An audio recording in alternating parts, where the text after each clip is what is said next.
coming on to make the gingerbread recipe. I'm going to be making that in the rectangular steamer today in the oven. So I've got my oven already on to 350 degrees. So very easy recipe. The main delay for me was that I don't actually own molasses. So I had to go to the store to get that. So that's probably what really activates the gingerbread flavoring. So I'm going to get started right away. I've got 2 eggs. I'm going to crack in here. You can always use an egg substitute like flax. I'm trying to remember if you can also use applesauce as your egg replacement, or if that's just for oil. But there are ways to make this egg-free or to make it vegan. I'm also going to be using, for my oil, I'm using coconut oil. So I had it in a bowl of warm water to get that a little bit softened and melted. So most of it, there's some solid still in here, but I've got half a cup here in my prep bowl. So these are the glass prep bowls that come with silicone lids. They have measurements on the side and they are up to 1 cup. So it's great to have your ingredients prepped and ready in that. And lastly is a 1/4 cup of molasses. Now, good thing I reread my recipe before I got started, because I had accidentally poured in a half cup of molasses and then reread and realized I had to pour some out. So I've got that in a funnel going back into the container. As I said before, molasses is not usually something I cook with, but it's good to have around. Also good if you are using the better baked beans. I've heard that molasses is a good add-in to give it a little bit different flavor. And I've got my 3-in-1 spatula here, so I'm just stirring that up because I didn't beat the eggs at the beginning, but I'm breaking up the yolks. And then the spatula will be really easy to help me get that into the rectangular steamer in a minute. So I often will make our bake mixes as muffins instead of loaves or cakes, just because it's easier for portions. But for this one, I want to be able to do a little bit of an icing sugar glaze at the end. So I thought it's probably easier to do that over an entire loaf versus having that over individual muffins. So you can kind of decide how you want to do this. It actually says to make it in an 8-inch round silicone, but obviously you can make it round, you can make it a loaf, you can make it muffin tins. So I will be making it in a loaf this time. So now that I have those, I'm going to mix in my powder. So this is made with rice flour, and there's also some chickpea flour in it. So it's totally gluten-free.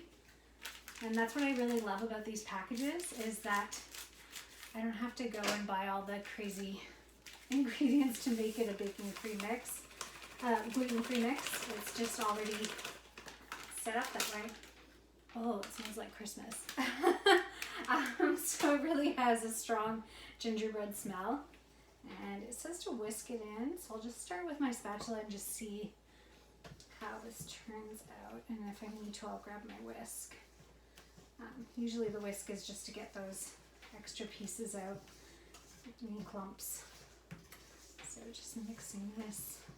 Spatula is good for getting the dry mixture off the sides of the bowl. I'm not sure if it would taste good to add like raisins or maybe chopped nuts into this mix, but I'm sure you can experiment however you would normally do with your gingerbread recipes. I'm assuming this will come out with a very different rich taste because of the molasses. I've made in the past the pumpkin loaf, and that one's really nice because you just used canned pumpkin. And then what I did for that one was I froze the rest of my can, because often I open a can of pumpkin and I don't have enough recipes to, I'm not ready to use it all at once. So I just measured it out into cups and froze it in containers so that I didn't have to let any go to waste. So that was as fast as it was to get that mixed up. And that's really how easy it is. So now I'm just going to scoop it into my rectangular steamer which also doubles as a loaf pan. And if I wanted to, I could actually just microwave this now in about 6 minutes and it would be ready, but I prefer to bake. I find if you're eating it right away, microwave is good and it's nice and moist. I've done that with the cupcakes before, the Chocolate Temptation cupcakes. But usually a loaf takes a few days to eat and I'd rather have that kind of crisp baked texture to it. So it's a little bit sticky. Getting it out of the bowl, but I'm getting most of it in here. Have to tidy up my stovetop after. But that's it. That's how fast and easy it can be to make a loaf. So if you have company that shows up or gives you a call and says that they're coming by and you want to have something ready to take out, these mixtures are great. They come in sets of 2. And so this is the gingerbread.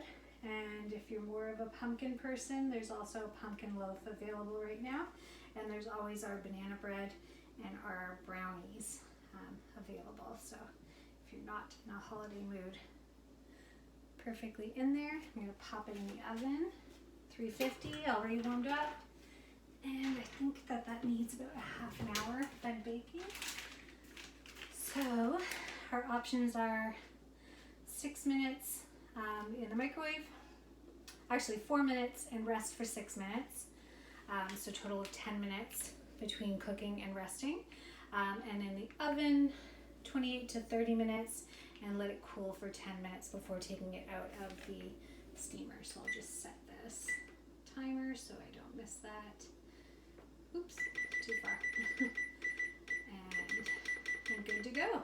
So I could have popped that in and been making something else, and then my loaf could be dessert and I would have my dinner ready. So I will snap a picture once that is cooked, but hope you enjoyed that and hope that you give the gingerbread a try. Bye.